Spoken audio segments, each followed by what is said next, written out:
Mi nombre es Giovanni Silva, soy venezolano. Llegué a los Estados Unidos hace unos meses con mi hijo de 15 años.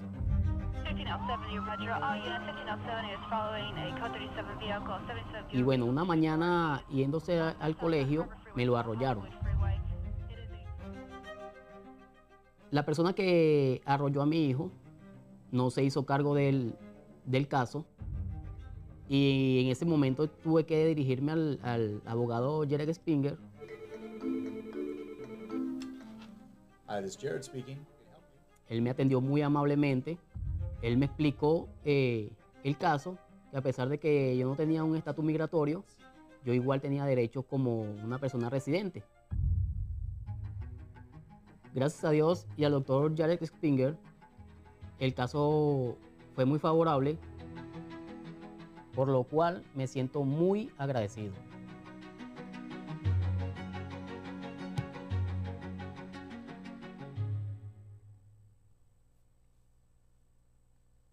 Buenas noches, bienvenidos a Agárrate. Hoy es lunes, el 26 de febrero del año 2024. Y te recuerdo que este sábado 2 de marzo, aquí mismo en las instalaciones de nuestro canal de Factores de Poder, va a haber una conferencia sobre cómo conseguir trabajo en los Estados Unidos y además, simultáneamente, obtener una residencia permanente. Vas a poder asistir de forma virtual, pero también de forma presencial, aquí en nuestro propio estudio. Los cupos presenciales son solamente para 60 personas, así que aprovecha, inscríbete rápido. Nosotros vamos a dejarte aquí en la descripción del video el link para que te inscribas, pero también en pantalla tienes un número de WhatsApp para que le escribas a nuestros aliados de Bucia Legal, quienes serán los encargados, los responsables de esta conferencia.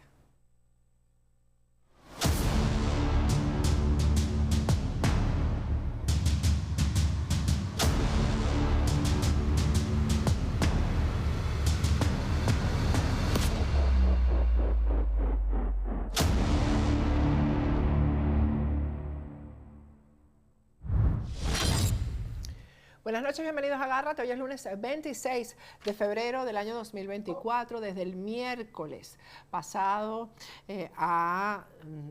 hemos estado hablando del secuestro del teniente Roland Leandro Ojeda Moreno, el secuestro ocurrido en Chile.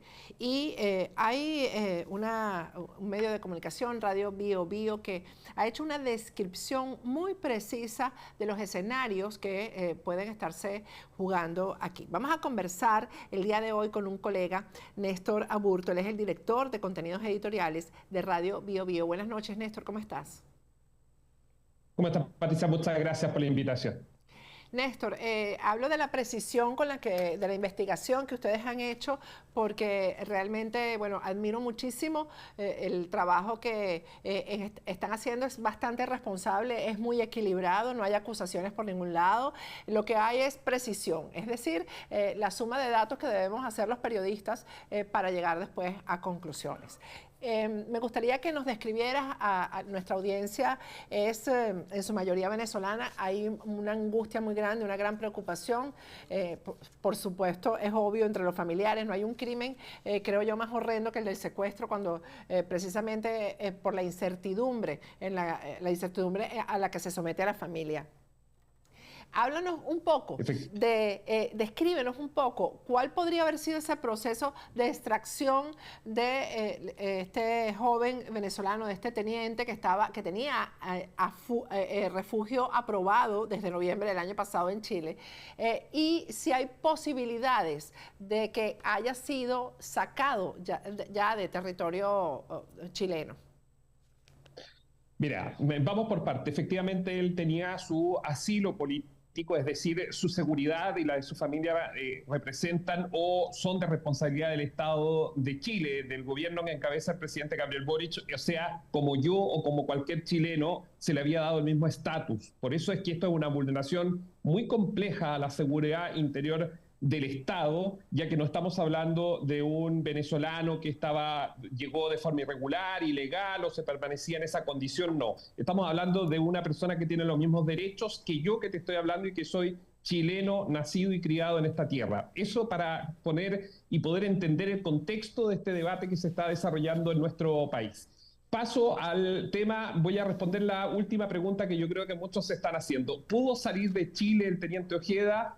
Claramente pudo haber salido de Chile en los espacios de tiempo. Si esta es una operación muy bien armada, él podría eventualmente haber salido de Chile. Pero vamos, eso en el terreno hipotético. Vamos a la información que realmente se conoce y que es la que nosotros a través de nuestra unidad propia de investigación que tenemos en Radio Bio Bio hemos estado levantando para hacer este seguimiento de qué pasó con el teniente Ojeda. El primer punto es que estos hechos ocurren cerca de las 4 de la madrugada y recién, según la información técnica puesta en documentos, a las 5:30 de la madrugada de Chile, es cuando las autoridades policiales, en este caso Carabineros de Chile, se entera de que había un procedimiento relacionado a este tema. Recién al venir el día, o sea, ya habían transcurrido más de 5 horas, cuando la autoridad política es avisada sobre lo que había ocurrido en este edificio. ¿Por qué? Porque en el intertanto, Patricia, hubo que chequear primero que este operativo no era de policías de investigaciones falsos. La duda que siempre hubo desde el minuto 1 es que algunos de ellos tendrían, y digo esto tendrían porque solo las declaraciones, no hay nada, un registro real, tendría acento venezolano, mientras que otros de estos pseudo efectivos policiales tenían acento chileno, sobre todo el que se queda conversando con el conserje. Es decir, una operación muy bien montada que usted, Patricia, y todos los que nos están viendo, es como suma y sigue de que es obvio que algo tenían que hacer con él en ese transcurso de horas. Acá no hay nada al azar. Desde la vestimenta que estamos viendo en pantalla de los funcionarios de la Policía de Investigaciones, la forma del procedimiento, el vehículo, ahora se sabe que utilizaron 3 automóviles. Los automóviles no son al azar, no es cualquier automóvil, es un automóvil similar a los que utiliza la Policía de Investigaciones efectivamente en nuestro país. Es decir, Patricia, si estos efectivos se hubiesen encontrado con el teniente Ojeda fuera del edificio, yo estoy seguro, y esto es una presunción, no es un dato, que si los ve otro PDI, tal vez los saluda porque estaba todo muy bien diseñado, completamente todo muy bien diseñado. Incluso hasta el intercambio que se habría hecho de autos donde dejan abandonado este auto con el que lo sacan del edificio, tendría directa relación, Patricia, con una zona donde no hay cámaras de seguridad, y eso usted comprenderá, o es inteligencia pura y dura, o un crimen, o criminales, digamos, contratados que saben hacer muy bien su trabajo, casi al nivel de una serie de estas que vemos por televisión de pago. Sí, yo sí considero que son funcionarios militares. El lenguaje corporal de otros militares han dicho que el lenguaje corporal es de militares, la forma de agarrarlo por el cuello, etcétera. El tiempo en el que se enteraron las autoridades, por decirlo de alguna manera, la cantidad de horas desde el secuestro en sí mismo da para que por vía terrestre haya salido de Chile, desde Santiago. A ver, si lo sacan por la zona central, que es factible, podría efectivamente estar en Mendoza en menos de 2 horas, haber estado en Mendoza al lado de la cordillera en Argentina, si es que lo sacan de una forma, digamos, mucho más institucional. Si lo quieren sacar por el norte, probablemente se tomaría más tiempo porque estamos hablando de casi 2.000 kilómetros para llegar a la frontera de Colchane, que sería la zona por donde pudiera ser sacado. Pero también las autoridades, y esto es importante decirlo, las autoridades chilenas están, particularmente el Ministerio Público, está tras la huella de posibles casas de seguridad. ¿Y por qué menciono las casas de seguridad? Porque algunos han advertido que de haber tenido algún movimiento, este movimiento podría haber sido controlado para quedarse en alguna casa dentro de la misma región metropolitana o en regiones cercanas a la región metropolitana. Esperando, me imagino, el mejor momento para sacarlo, porque ¿qué hacen con él dentro de Chile, no? El mejor momento, claro, es que ahí están los dos escenarios, porque para que quienes nos están viendo sepan, el Ministerio Público, cada elemento que aparece, por ejemplo, les voy a poner este ejemplo, que esto me lo explicaba uno de los investigadores. Si aparecen los autos, cuando se establece, Patricia, de que era más de un auto, inmediatamente todo ese dato, toda esa data se coloca bajo todas las hipótesis que hay. Y las hipótesis que hay son 3 las más fuertes, hay varias más, pero hay 3 fuertes. La primera, que tiene que ver directamente con el gobierno venezolano, es decir, que militares incursionaron en territorio nacional, que esto estaba muy programado, etcétera, etcétera. Segundo, que pueda tener directamente relación con crimen organizado. Y en el crimen organizado hay dos líneas investigativas o dos líneas que podrían tener sentido. Una, que a través de crimen organizado alguien haya pagado, y cuando digo alguien no es solamente la cúpula de Nicolás Maduro, sino que probablemente militares él ha sido muy duro con los militares venezolanos, que haya sido por esa línea. Y la otra tiene que ver directamente que él haya estado involucrado, algo que hasta ahora no se ha podido probar ni siquiera con la documentación, la información que ha encontrado la policía, que él tuviera algún tipo de relación con el crimen organizado. Y eso hasta ahora no se ha podido comprobar, pero sí forma parte de la carpeta investigativa. Y el tercer escenario hipotético es el autosecuestro. El autosecuestro es una teoría que partió a las par de horas después de que se conoce el hecho de que esto esté detrás la disidencia a Nicolás Maduro y que hayan generado todo, obviamente, una especie de humo para que obviamente se cuestione con más firmeza y dureza el gobierno venezolano. Lo menciono porque esos son los datos, no es un invento de nosotros, sino son los datos con los cuales está trabajando la policía. Te entiendo perfectamente, pero creo que ese último escenario lo tienen ya prácticamente descartado, porque, bueno, y eso te lo digo porque es parte de mi especialidad, no hay recursos en esa disidencia para hacer algo como esto, no existen. Hay un tema que quiero preguntarte, porque sé cómo funciona aquí en Estados Unidos, pero no cómo funciona en Chile. Las direcciones, las ubicaciones oficiales de los asilados son públicas.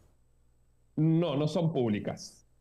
No son públicas ni tampoco el contenido de la información que ellos entregan. O sea, no tenemos cómo saber, yo, Néstor Aburto, no tengo cómo saber que el teniente Ojeda vive en ese lugar, y es más, no tengo cómo saber que es teniente, salvo que él lo diga. No queda ni un registro, y de eso se trata el Comité para los Refugiados en Chile, así funciona. Porque además tengo entendido que tenía poco tiempo viviendo ahí, y por eso yo creo que una de las hipótesis tendría que ser que hubo filtración de información por parte del organismo que maneja migración allá en Chile.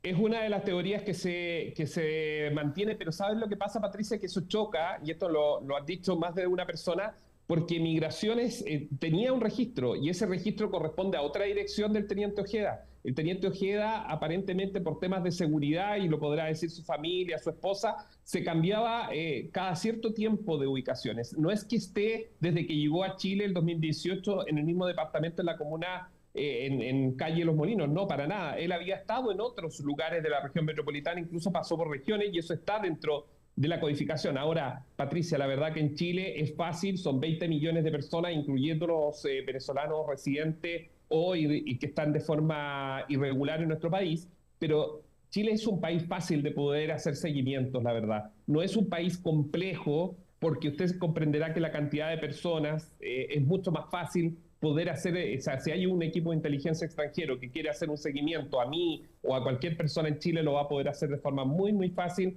porque la verdad que es un país también más amigable y que nosotros no conocemos de estas cosas. En Chile no se conoce de este tipo de operaciones. Te iba a decir, y eso lo entiendo perfectamente, ¿no? Eso no es cuestionable o sea, este escenario ustedes jamás se lo esperaban, me imagino, ¿no?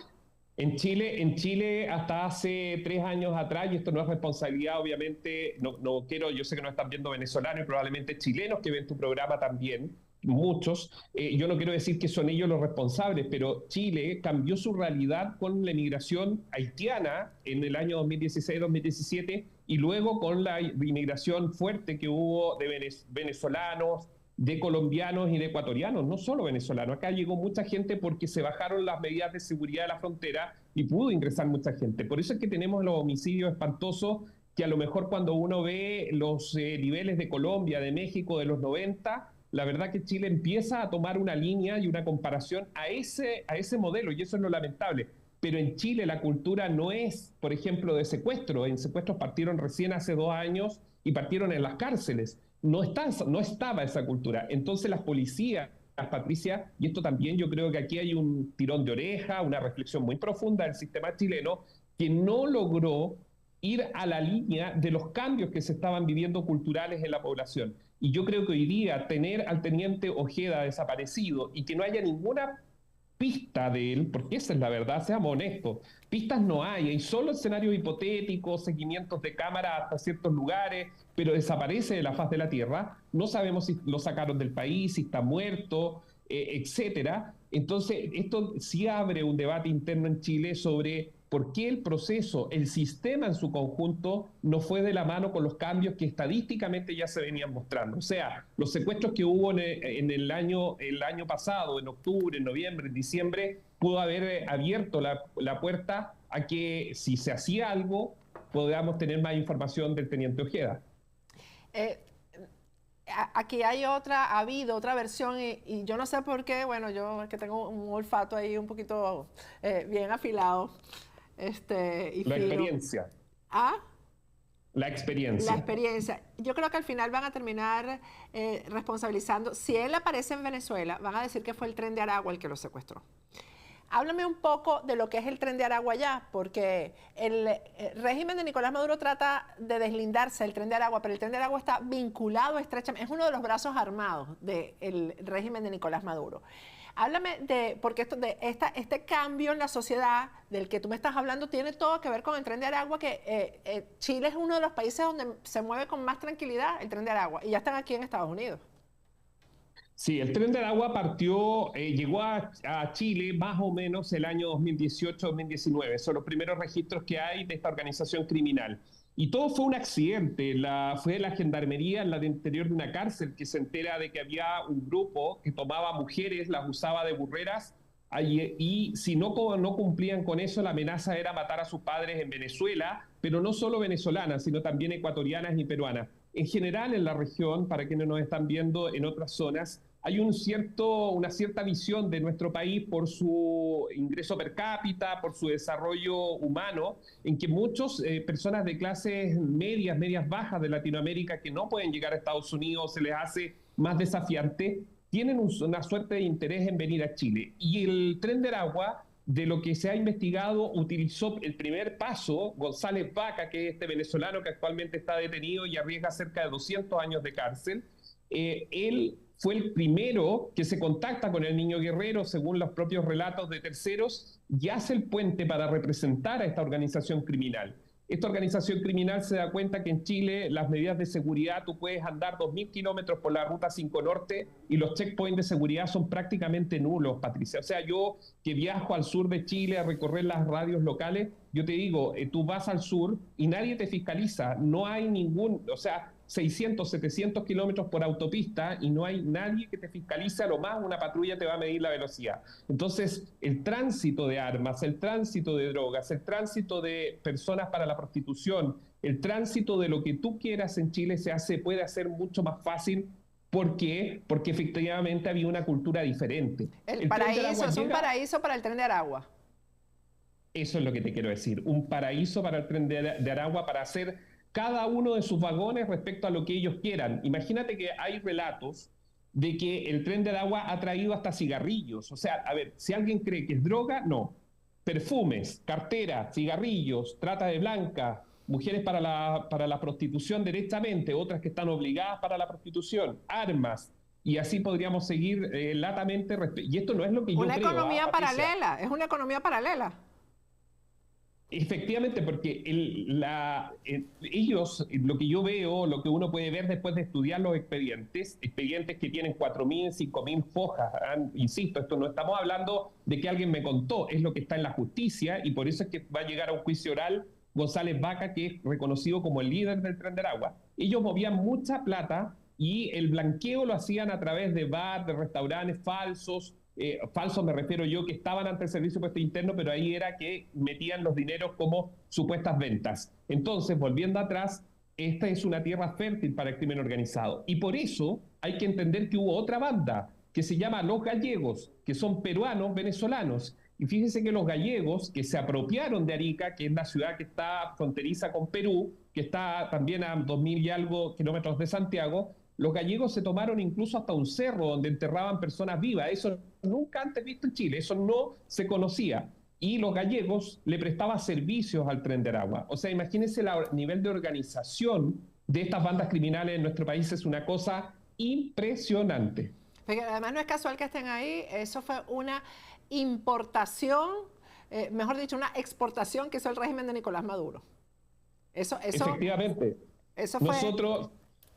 Mire, Patricia, Chile tiene las dos caras de Venezuela. Yo le voy a decir, nosotros tenemos, gracias a los médicos venezolanos, muchos, que han dado su EUNACOM de acreditación y hoy día están por todos lados donde los médicos chilenos no querían estar. Están en el norte, en el sur, en las zonas donde usted vaya, hay venezolanos atendiendo a chilenos. Esa fue una de los, podríamos decir, de las cartas de presentaciones que tuvo al inicio Venezuela en Chile. Pero luego, cuando estaba después del 18 de octubre y de todo lo que pasó en Chile con la explosión, vino una ola migratoria que lamentablemente empaña, digamos, ese relato que había inicialmente, donde todo el mundo creía que Venezuela y la mayor cantidad de venezolanos que llegara podía hacer un aporte tal como lo hicieron en la primera fase. Néstor, discúlpeme que te quite tanto tiempo, pero me faltan muchas cosas por preguntar. Como sí, por favor. ejemplo, ¿cómo está viendo Chile este caso del teniente Ojeda? Porque es que hubo una vulnerabilidad del territorio. Definitivamente esto, si yo fuera chilena, estaría protestando porque hubiera una respuesta. Y el silencio del presidente Boric. ¿Qué piensan ustedes de eso? A ver, para Chile es muy complejo, evidentemente es muy complejo. Para el presidente Gabriel Boric todavía más, porque aquí en Chile las fuerzas que sostienen al presidente en el poder, al presidente Boric, son fuerzas que no todos han rechazado el régimen de Nicolás Maduro. Digamos las cosas como son. Hay personas de colectivos políticos que apoyan al presidente Gabriel Boric, que ve que Nicolás Maduro simplemente se ha enfrentado a un sistema capitalista, a un sistema en que lo quisieron embargar, mandatado por Estados Unidos, por un régimen que no le gusta la visión de izquierda que quiere imponer, heredada por Hugo Chávez. Esa es la verdad. Entonces, siempre este tema ha sido muy complejo para la administración de Gabriel Boric. Pero lo que sí ocurre en Chile es que frente a esto hubiese estado Sebastián Piñera, Michelle Bachelet, o incluso si nos vamos más atrás, Ricardo Lagos. Yo le aseguro, Patricia, que la forma de responder sería similar con mucha cautela. Yo estoy seguro que si hubiese estado Sebastián Piñera en el poder, que era de derecha, que falleció hace una semana en este accidente aéreo, hubiese actuado también con cautela por lo que significa toda esta situación. Ahora la pregunta, Patricia, es, si aparece, ojalá por la familia, por la esposa y su hijo, aparezca en Venezuela en una foto o algo, que lo tienen en alguna cárcel, la situación aquí va a ser una crisis, probablemente una de las más graves que hemos tenido en los últimos 20 años en nuestro país. Eso se lo aseguro. A eso voy. Hay un diario que se llama La Razón en Venezuela. Voy a pedir la producción, que no les dije que iba para este segmento, pero a ver si lo podemos poner en pantalla. Aquí lo tenemos, fueron rápidos. Que dice que Chile dio luz verde a la DIGESIN. Y esto es por el convenio que se había firmado hace apenas una semana, creo, en Venezuela. Y que el teniente Ojeda sería la primera víctima del convenio policial Chile-Venezuela. Yo, antes de pedirte tu opinión, voy a dar la mía. Yo no creo que esto sea cierto, porque si es un convenio policial, las cosas se hacen institucionalmente. Es decir, primero que ya él tenía un asilo político y eso es inviolable, aunque haya un convenio policial, eso es inviolable. O sea, yo no me imagino este escenario de que Estados Unidos me entregue a mí a Venezuela porque hay un convenio policial, eso no existe. Yo también tengo asilo político aquí. Pero el tema de esta firma ha causado pues, suspicacias en cuanto a lo que pasó con Ojeda. Yo creo que si esto fuera producto de este convenio, primero, y quiero tu opinión también como periodista, Néstor, hubieran permitido que el teniente se vistiera. No lo hubieran sacado en interiores como lo sacaron, en calzoncillos. Y segundo, lo hubieran judicializado, como ocurrió con el caso de otro teniente, Eduardo Figueroa, que capturaron en una oportunidad en Panamá. Es decir, estuviera pasado por se hubiera hecho público. Además, bueno, tenemos detenido al teniente Ojeda, se lo vamos a entregar a Venezuela por tal y tal motivo, lo que sea, pero no de esta manera, ¿no? ¿Qué opinas tú? Sí, efectivamente. A ver, hay acuerdos que firman los países. Me lo explicaban esto hace unas horas atrás, una persona que conoce y que ha estado en mesas de negociación de nuestro país, sobre todo en la región. Hay acuerdos, Patricia, que se hacen en materia de inteligencia, que es el traspaso de información para mejor decisiones, al mejor entender y saber de la autoridad para tomar decisiones. Eso es una cosa. Pero este otro acuerdo es netamente policial y constitucionalmente, y esto es muy importante entenderlo, constitucionalmente, si hubiese sido y se prueba de que el gobierno sí entregó, ¿sabes lo que pasa, Patricia? Que el teniente Ojeda tenía el mismo estatuto que yo. Es como que mi gobierno me hubiese entregado al régimen por hablar. Porque él tiene para que lo puedan entender bien quienes nos están viendo, el teniente Ojeda tenía el mismo estatus que yo. al ser asilado, él tiene las mismas garantías que Néstor Aburto, nacido y criado en Chile. Él es un vecino compatriota técnicamente a través del asilo, porque con el asilo hay un montón de factores detrás, se pierde un montón de garantías, etcétera, etcétera, del país de origen. Por ende, no puede, y ¿sabes lo que pasa, Patricia? Que nosotros tenemos todavía la suerte, y digo todavía porque eso puede cambiar, ya lo hemos visto, en Chile todo se ventila. Aquí todos hablan, desde una secretaria hasta un chofer. Mire lo que le estoy diciendo. Entonces, ante un hecho como ese, la verdad que de alguna parte se hubiese reportado. Nosotros en Biobío nos enteramos de lo que se estaba investigando con el teniente Ojeda. La primera señal que vino justamente por el área de la inteligencia, de que dijeron, mire, aquí algo pasó y el gobierno recién se está informando, y nos demoramos mucho hasta que nos confirmaron todos los antecedentes que estaban siendo investigados. Era muy reservada al inicio. Entonces, lo que yo le quiero decir es que si hubiese algo como eso sería muy difícil. Hoy, en todo caso, el gobierno de Chile, el mismo Monsalve, descartó y explicó que cuando se habla sujeto de interés por parte de Venezuela, son criminales, son personas que con documentos se puede probar que son sujetos de interés en investigaciones criminales en ese país, no de inteligencia ni persecución específica. Se le preguntó derechamente y el gobierno chileno ha dicho que eso no es así. Sí, y yo tampoco creo que haya sido así. De todas maneras, además, para que a Ronald Ojeda le hubieran dado el asilo político, tuvo que presentar pruebas, como tenemos que presentar todos para que nos aprueben el asilo, es decir, pruebas de persecución que sí las había. Él es un perseguido político del régimen de Maduro. Efectivamente, son 33 militares que han escapado de Venezuela, los cuales actualmente tienen asilo. No sabemos quiénes son, no sabemos los nombres, solo sabemos el número. ¿Y sabe por qué sabemos el número, Patricia? Porque dentro de las personas que llegan a pedir el refugio a Chile se hace todo un estudio. Y dentro de ese estudio se determinó ya en la administración de Sebastián Piñera, cuando empezaron a llegar los primeros militares a pedir asilo político, se determinó hacer algo que no se hace con el resto, es pasar esos nombres por los servicios de inteligencia. ¿Y por qué? Usted dirá, pero si una persona perseguida. Es básicamente para que el Estado chileno ponga a buen resguardo a esa persona y sepa que esa persona no es una persona que se está haciendo pasar por un asilado para, por ejemplo, hacer contrainteligencia. Yo te creo perfectamente, porque a mí me pasaron aquí por la CIA, por la DEA, por el FBI. Claro. Me pasaron, y eso es lo que hay que hacer, eso es lo correcto.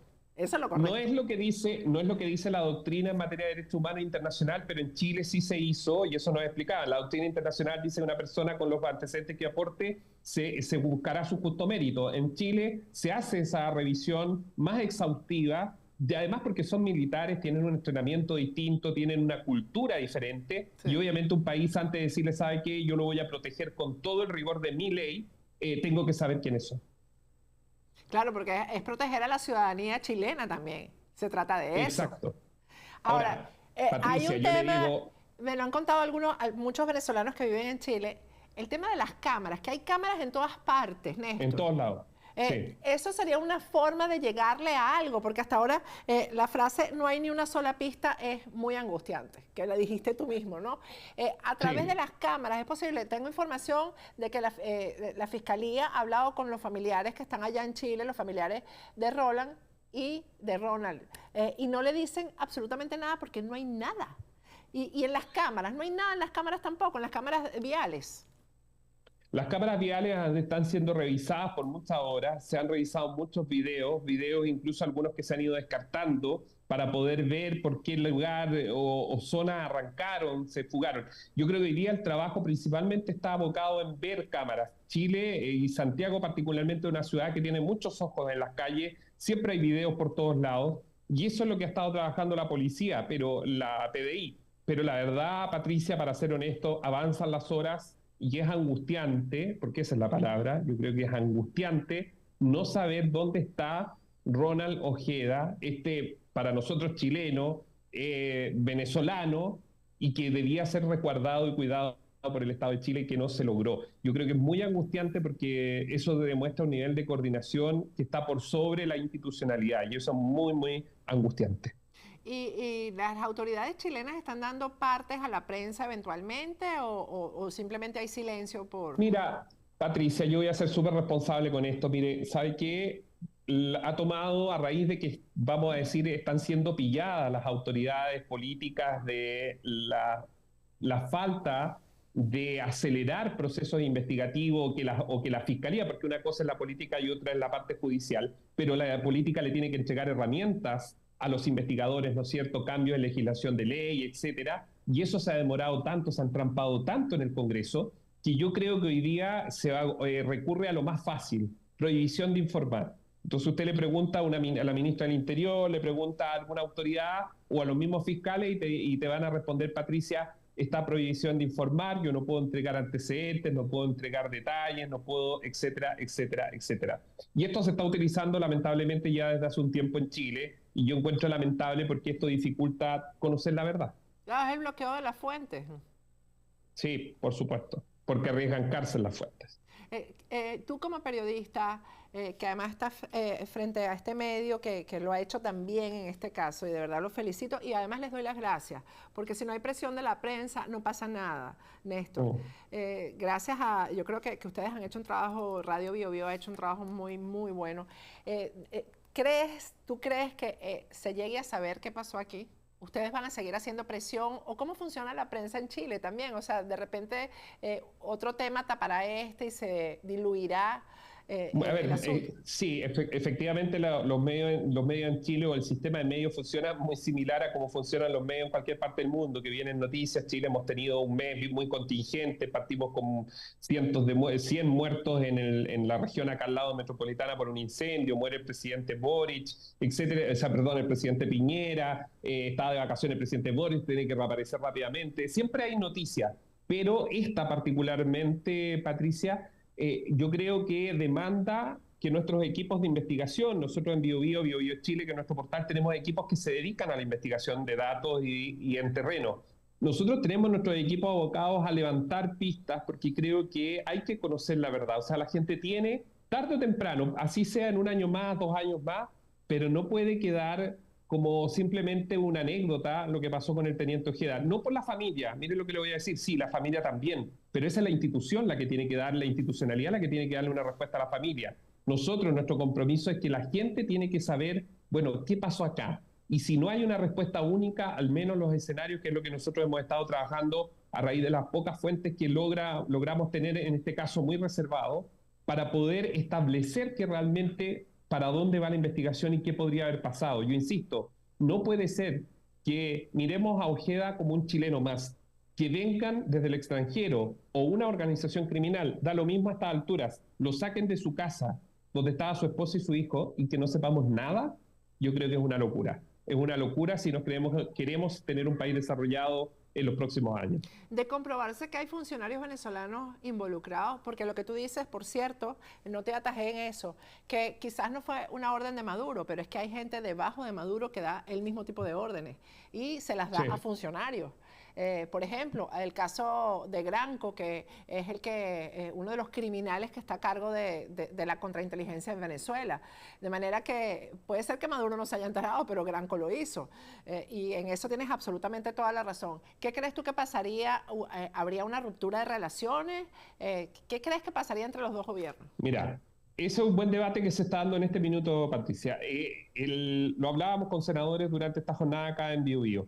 Es bien complejo el escenario cortar relaciones, porque el presidente Sebastián Piñera, cuando en su segundo mandato, recuerden que él, a través como líder de Prosur, llevó adelante con el presidente Duque una campaña muy dura en contra del régimen de Maduro. A mí me tocó estar en 2019 cuando gana Juan Guaidó en Venezuela. A ver, a mí no me vienen con cuentos. Yo tuve que salir después de entrevistar a Juan Guaidó, y Juan Guaidó lo sabe, salir en el portamaleta de un auto de su oficina para que no me puedan el SEBIN seguir, porque habían tomado a periodistas chilenos y los estaban deportando. Entonces yo, para permanecer en Venezuela, tuve que meterme. A ver, he estado en muchos países latinoamericanos y en el mundo por mi trabajo reporteando momentos de conflicto en Ecuador con Rafael Correa, con ese pseudo golpe de Estado, y nunca me había sentido tanto temor como estar en Venezuela.